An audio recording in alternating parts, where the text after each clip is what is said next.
पौराणिक काल की बात है कि एक छोटे से गांव में एक साहूकार रहता था। उसके 7 बेटे, 7 बहुएं और एक बेटी थी। दिवाली के समय घर को सजाने के लिए मिट्टी चाहिए थी। साहूकार की बेटी अपनी 7 नंदों के साथ जंगल में मिट्टी लाने गई। जहां वे मिट्टी खोद रहे थे, वहां स्याहू माता, स्याहू माउस अपने बच्चों के साथ रहती थी। बेटी ने गलती से सीधी चोट लगाकर स्याहू माता के एक बच्चे को मार दिया।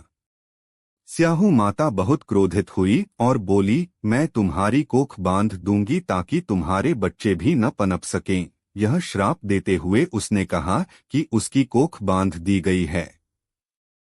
बेटी ने अपनी 7 नंदों से कहा कि वे अपनी कोख उसकी जगह बांध लें। सभी ने मना कर दिया, केवल सबसे छोटी भाभी ने सहमति दी।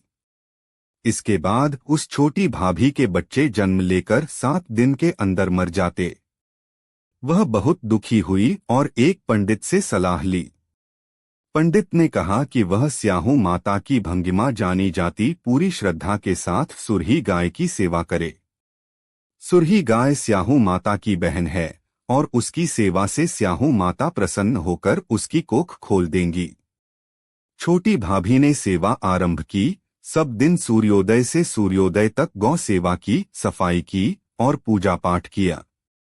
एक दिन गौ माता ने देखा और उससे पूछा, तुम ऐसा क्यों कर रही हो? उसने अपनी स्थिति बताई और मांगी कि उसकी कोख खोली जाए। गौ माता ने उसे स्याहू माता तक पहुंचाया। रास्ते में उन्होंने बहुत कठिनाइयां देखीं, जैसे सांप का हमला और गरुड़ पक्षी का क्रोध, लेकिन उसने धैर्य नहीं खोया। अंत में स्याहू माता ने कहा, तुमने मुझे धोखा दिया, पर मैं तुम्हारी कोख खोलूंगी। वह पौराणिक क्रिया पूरी की। जब वह घर लौटी तो 7 बेटे और 7 बहुएं घर में स्वस्थ बैठे मिले। छोटी भाभी ने 7 अहोई बनाकर पूजा की, 7 कढ़ाई तैयार की। दिवाली के दिन सबने मिलकर व्रत संपन्न किया। जेठानियों ने भय दिखाया कि कहीं छोटी बहू अपने बच्चों के लिए रो न पड़े, परंतु उन्होंने देखा कि वह पूजा में व्यस्त और प्रसन्न है। यह कथा हमें सिखाती है कि प्रेम, सेवा, धैर्य और सच्चे मन से की गई पूजा से संकट दूर होकर खुशियां आती हैं। अहोई माता की कृपा से संतान की लंबी आयु और सुख समृद्धि प्राप्त होती है। इसीलिए माताएं अहोई अष्टमी का व्रत रखती हैं और इस कथा का पाठ करती हैं।